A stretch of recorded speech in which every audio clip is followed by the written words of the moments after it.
Notre prochaine action, eh bien, elle est au mois de novembre. Nous serons donc autour de la République tchèque dans un ciné-conférence.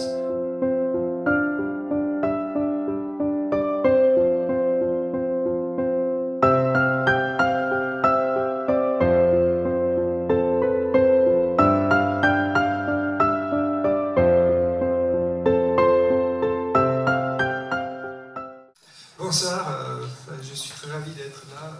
Merci pour cette invitation. Je m'excuse pour être en retard. La circulation à Paris était particulièrement difficile ce soir. La bonne nouvelle, c'est qu'on est arrivé, donc on a apporté avec nous la bière pour le cocktail.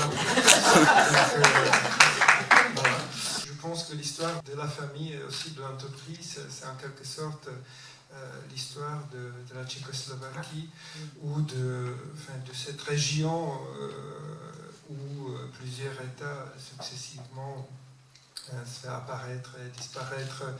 L'Empire austro-hongrois, la Tchécoslovaquie, l'occupation de la Deuxième Guerre mondiale, la Tchécoslovaquie de nouveau, la République tchèque, la démocratie qui est revenue en 1989, parfois avec des idées un peu irréalistes, une entreprise des chaussures, mais qui donne vraiment une très belle image de l'histoire de l'Europe centrale du XXe siècle. En fait, le régime communiste a fait son mieux pour faire disparaître complètement le nom de Batia, comme le nom de famille et aussi le nom d'entreprise. Ils ont même fait rebaptiser la ville de Zlín, qui était nommée en 1953 ou 1954, je pense, Gottwaldov en l'honneur de dirigeants communistes qui est en tête du pays après le coup d'État communiste en 1948. Donc pour moi, en 1989, le nom Batia, c'était enfin un peu révélateur parce que pour moi, en fait, le Batia, je ne le connaissais pas. J'ai réussi une fois avant 1989 de sortir à l'ouest. J'étais en France à l'époque. Et là, j'ai vu des magasins Batia partout à Paris, dans les petits lieux. J'ai demandé à mes parents, parce que ça me paraît un peu que le nom rassemble un peu tchèque. Ils m'ont expliqué que ce qui c'était Batia, ce qui c'était le projet aussi. Et puis après, finalement, un an après, Thomas Batia est revenu en Zlín. Il a reçu un bienvenu d'un héros de notre époque. En fait, je suis arrivée au début des années 80 et effectivement, j'ai fait un peu le tour du monde avant. C'est vrai, j'étais un peu aux États-Unis, un peu en Italie, comme vous avez mentionné. J'ai travaillé à Venise. Heureusement, j'ai reçu une proposition de travail en France. J'ai eu la chance de pouvoir travailler en plus dans mon domaine, parce que j'ai fait l'école de cinéma de Prague. J'ai eu l'occasion de travailler dans le cinéma à New York, mais je dois dire que je ne me suis jamais sentie chez moi aux États-Unis, et l'Europe me manquait beaucoup, alors je suis revenue et en France, je me sens super bien. Puisque vous avez travaillé avec des réalisateurs comme Benoît Jacquot et aussi Nadine Trintignant. Et avant, vous avez aussi travaillé avec Miloš Forman, oui, sur ce film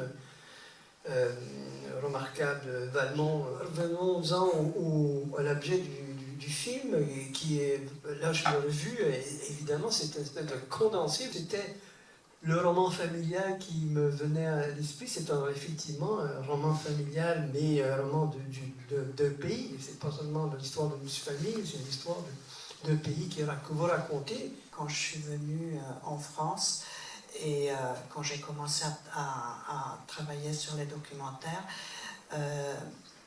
je me disais, mais ce serait très intéressant de revenir en arrière pour raconter un peu la transformation qu'on est en train de vivre avec la mondialisation sur le sort d'une famille et d'une entreprise. Il se trouve que mon père a connu Emil Zatopek. Zatopek venait parfois chez nous dîner. C'est lui qui m'a raconté l'entreprise Bata parce qu'il se trouve qu'il vient de cette région et que c'était un batamen. C'est comme ça qu'il a commencé à courir, il a commencé à travailler dans l'entreprise Bata. Il a eu des bons résultats dans la course et il a été encouragé.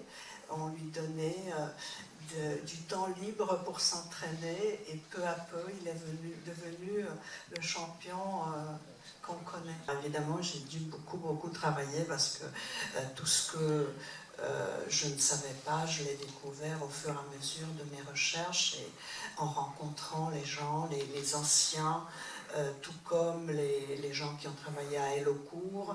J'ai eu beaucoup de mal avec la famille Bata parce que c'était pas évident, notamment le jeune, le fils, qui ne voulait pas participer au film. Moi, je lui ai raconté un peu la trame du film. Il a tout de suite compris que son image ne va pas... Oui, être aussi glorieuse que ses prédécesseurs. Mais justement, arrêtons-nous d'abord sur la figure du fondateur, qui est phénoménal, ce personnage. Ce qui est fascinant, c'est que c'est un gars qui est parti de rien. Il a rehaussé toute une région. Oui. C'était une région extrêmement pauvre. Cette région prend des bénéfices de son action. Pour eux, c'était un grand projet social, c'était pas simplement produire des chaussures, mais quand même il y avait des projets que Jan Anthony Batia a conçus dans les années 30 qui ont été matérialisés 30 ans, 40 ans, 50 ans après. Donc pour eux, c'était l'entreprise des chaussures, c'était le départ. Mais pour eux, le projet, c'était vraiment l'État, la société nouvelle. C'est un visionnaire. Hein. Mais lui, ce qu'il apporte de plus, et vous le dites, c'est que il a internationalisé le modèle. Il a vraiment exporté ses filiales dans le monde entier. C'est la différence avec ces entrepreneurs qui étaient restés nationaux. Voilà une entreprise qui a perdu sa maison mère et qui est obligée de se développer encore plus à l'international. C'est un cas singulier en ce moment de pas avoir une base nationale, alors qu'on est encore dans le, disons, dans le capitalisme national, entre guillemets, international. De cette taille, c'est unique, parce qu'il n'y a pas eu d'entreprise de cette taille qui a eu le cœur, la maison mère, derrière le rideau de fer. Ça, c'est clair que c'est assez unique. Ouais. On voit un de ces anciens ouvriers qui nous montre son carnet où le montant qu'il avait demandé est biffé.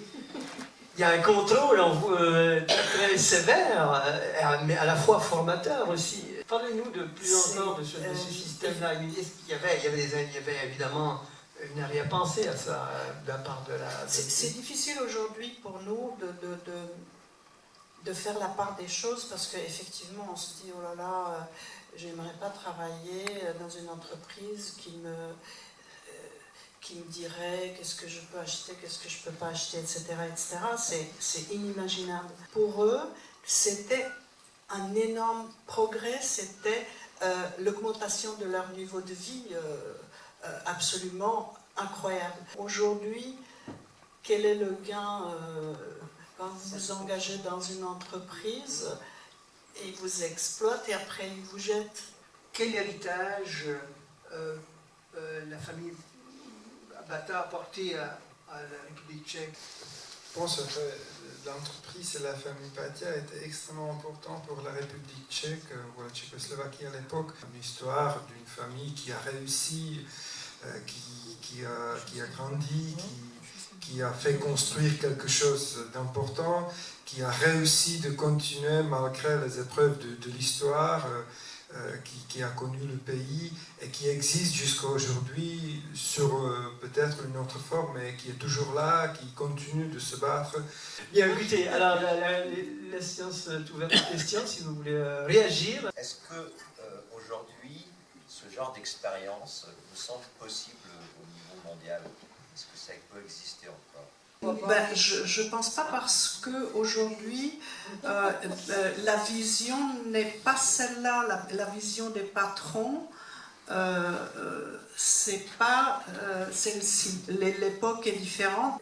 Votre film soulève une question qui est fondamentale et qui est en filigrane de tout le déroulement de l'histoire de la famille Bata, c'est la place de l'État. C'est la situation des jeunes actuellement, enfin de certains jeunes, qui sont très privilégiés par leur capacité intellectuelle, qui demandent à ce que l'entreprise s'occupe d'eux.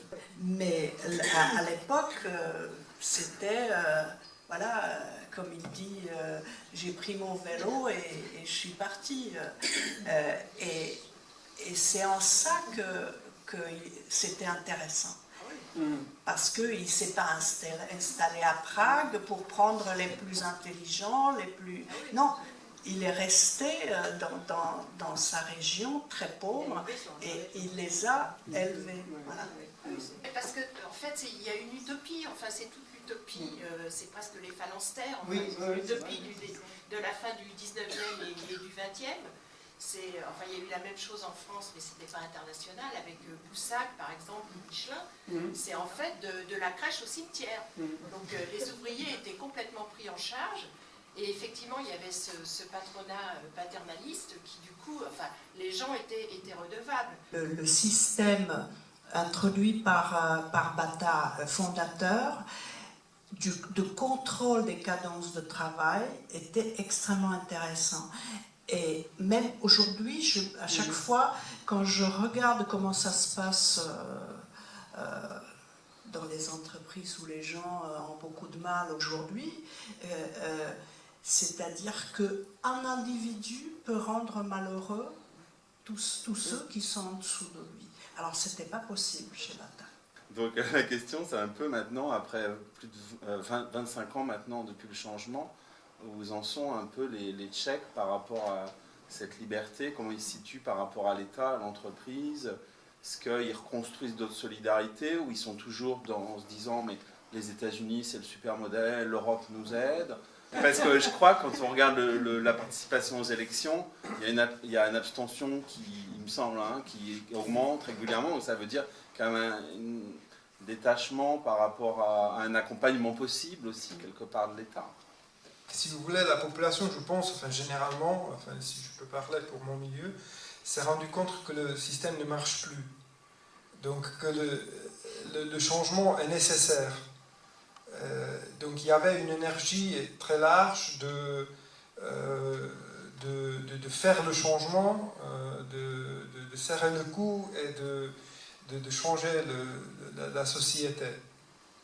Bien évidemment, en même temps, si vous avez Batia qui vient à Zlín, donc c'est un espoir d'un miracle, mais en même temps la société, le peuple était conscient que le système économique communiste ne marchait pas. Après 25 ans, bien évidemment, il y a une partie de la population qui a connu une désillusion. C'est nécessaire, absolument, enfin, il faut pas faire autrement, il faut l'avouer. Vous dites que vous avez fait l'école de Prague. Il y a quelques années, bon, une trentaine d'années, disons.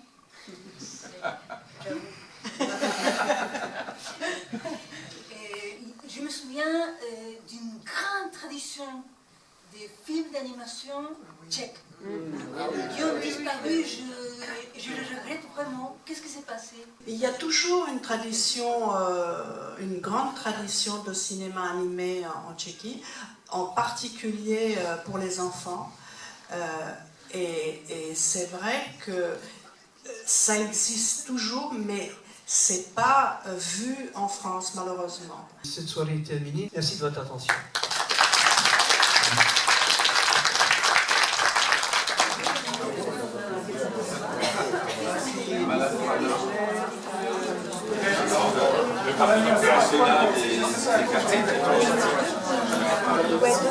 Okay.